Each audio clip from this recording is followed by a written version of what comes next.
We never went up 4.5% in 10 months, not that fast. And so here we are. So what is Powell doing? Well, he's given 5 speeches on the subject. I don't know why Wall Street doesn't listen, but he keeps trying. He said the same thing every time. He said, inflation is job one. We're just going after inflation. Believe us. There is going to be a recession. Unemployment is going to go up. There's going to be pain. I've never heard a Fed chairman use the word pain. He used it 5 times in one paragraph in the Jackson Hole speech. And that's what we're doing. And believe us when we say it. Now, how long will he raise rates? How quickly? And what's he trying to do? Powell is trying to get to something that he calls the terminal rate. But the definition of the terminal rate is it's a rate that's high enough to cause inflation to come down on its own without further hikes.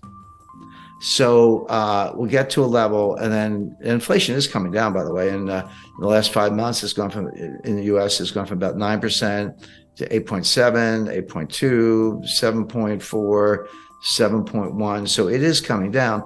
Having said that, the target is 2%, and 7.1 is still a far cry from 2. So he's not there, but he's making progress. Now, so here's I hate to use the word conundrum, but it kind of is. Wall Street's saying, you're done. You did it. Mission accomplished. Inflation is coming down. You got what you wanted. Give it time. Stop raising rates. You're going to kill the economy. But the Fed is saying, well, we actually don't know. We can't untangle it. Yes, inflation is coming down. That's objective. But is it coming down because we're still raising rates? Or is it coming down because we're at the terminal rate? Those are 2 different things. And right now, and this is what Powell's been saying, the Fed leans to the view that they're not at the terminal rate, that inflation is coming down because they're raising rates. They have not achieved the terminal rate. So my expectation is the Fed will raise interest rates 50 basis points on February 1st, and then probably 25 basis points in March. March 22nd is the Fed meeting after that. So those 75 plus the 450 we have now, that'll get you to 5.25. And even the more hawkish members think that that's probably the terminal rate. So Powell and the Fed have said, yeah, inflation's coming down, but it's because we're raising rates, not because we're at the terminal rate. We're going to get to the terminal rate, probably 2 more hikes, and then we'll pause. And then if we're right, we'll just let inflation come down on its own. And that may take a year. So all this stuff about the Fed pivot and cutting rates and all that stuff, I mean, the Fed's thinking mid-2024 before they do that. Now, Wall Street are saying, no, you're not going to get that far. You may be at the terminal rate already. You're definitely going to cause a recession. It'll be more severe than you think. And rates are going to have to come down sooner than people expect. In other words, you've already achieved the terminal rate. You just don't know it. And you'll probably be the last to know. So with Wall Street, with the cheerleaders, sending that message, but with some serious market indicators, including yield curves, sending that message, why is Powell sticking to the game plan as I described it? And the answer goes back to 1980, believe it or not, and what's called the Volcker mistake. People forget that there was a recession in 1980. It was sharp but quick. It was over very quickly. It had nothing to do with monetary policy. The Carter administration issued some dopey regulation on a ceiling on credit card interest rates. And the industry said, fine, we're just not going to lend anybody any money. The economy fell instantly, kind of like a smaller version of what happened in 2020 with the pandemic panic. And then they said, oh, sorry, just kidding. And then they took the ceiling off, and then things got back to normal.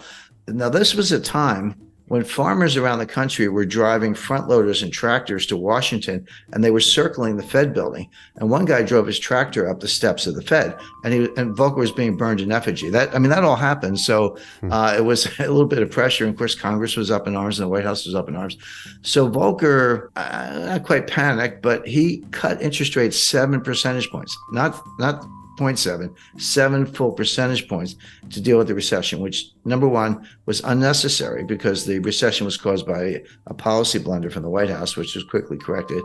And number two, he had not won the fight against inflation. Well, after he cut rates and we came out of that very quick sort of snap recession, inflation got even worse. And that's when Volcker had to raise rates to 20%. And Volcker, in hindsight, and he said this in his last book just before he died, he said we shouldn't have done that. We should have stuck to our inflation mission. So now Powell, remember, Powell's not an economist, he's a lawyer, so he kind of thinks like a lawyer. I can relate to that, looking at both sides. Powell does not want to be that guy. He does not want to be the guy who balks early and cuts rates, the famous Wall Street pivot, before the battle against inflation is won, because the outcome could be exactly what Volcker experienced, which is inflation wasn't done, doesn't go away, comes back stronger, and then you do have to destroy the economy, as we did in 1981-82. That was the worst recession. That was far worse than the little one in 1980. That was the worst since the Great Depression. We've managed to break that record several times since then, but at the time that was horrific. But Volcker and others have said that was a blunder. He never should have done it. So Powell does not want to give up the rate hikes too early because he does not want to repeat the Volcker mistake. He does not want to be that guy. And that's what's driving him, even as Wall Street screams, you're already there. So the question is, that's the lay of the land. There's the two competing sides. How does this play out? In my view, Powell probably is there. He probably is at something like a terminal rate. He probably doesn't have to raise interest rates anymore.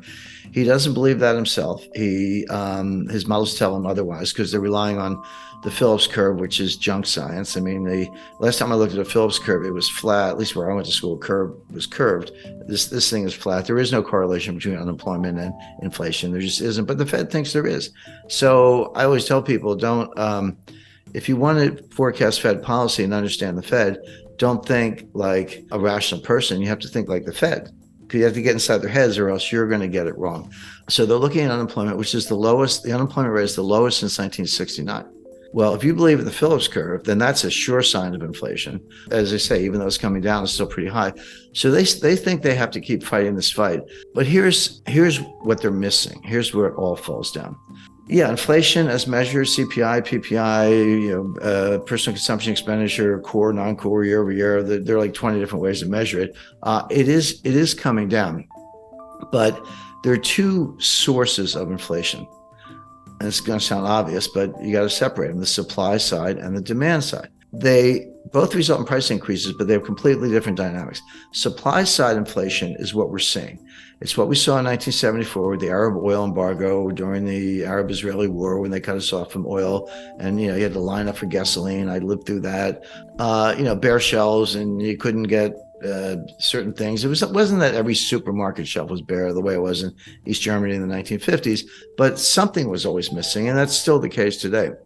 So of course prices went up, and people were trying to pay whatever they had to get what they needed, and energy prices were a big driver of that.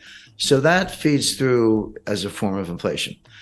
The other kind of inflation is from the demand side. So the supply side is called a cost push. Costs go up and they push it onto the consumers. The other kind is from the demand side. It's called demand pull. And basically consumers have a change of mentality. They're worried about inflation. They would say, hey, I was thinking about buying a refrigerator. Gee, I better go buy it today because if I wait for 6 months, the price is going to go up. Or apply that to anything, a new dress, new suit of clothes, whatever. And so you're pulling demand forward, and it's behavioral. And that will also drive prices up. But they're very different things. Now, cost push can morph into demand pull. That's what happened in the 70s. It started from the supply side, but by the late 70s, 80s, and Volcker, which we've just been talking about, it had tipped over into the demand side. That hasn't happened yet. We've had the supply side inflation, the cost push. It hasn't yet tipped into demand pull. It hasn't really affected consumer behavior that much in terms of people anticipating more inflation. It could, but it hasn't happened yet. Here's why that's an important distinction. Cost push inflation negates itself. The old saying that the cure for high oil prices is high oil prices because people can't afford it. Maybe if demand is inelastic, if you got to fill up your Ford F-150 truck with gasoline to take the kids to school or go to work. But if you're unemployed, you're not buying any gas because you're not leaving the house. So it tends to negate itself, whereas demand pull feeds on itself. Powell has not made that distinction. And if I'm right, I think I am right, and the evidence backs that up, this inflation will come down, not because the Fed is raising interest rates, but because higher prices destroy demand all on their own. If I used to pay $75 to fill up my truck with gas, and now I have to pay $150, which is about right, I'll do it because I got to get to work. But that's $75 I'm not going to spend on something else. I'm not going to go out for dinner. I'm not going to go to a show, a concert, or buy a new camera, whatever it might be. So it does tend to depress demand, destroy demand, and hurt the economy. And then it slows down, and then the inflation comes down on its own. That appears to be happening. But Powell hasn't really made the distinction. He's fighting the last war. I hate to use a cliche, but he's fighting the Volcker War.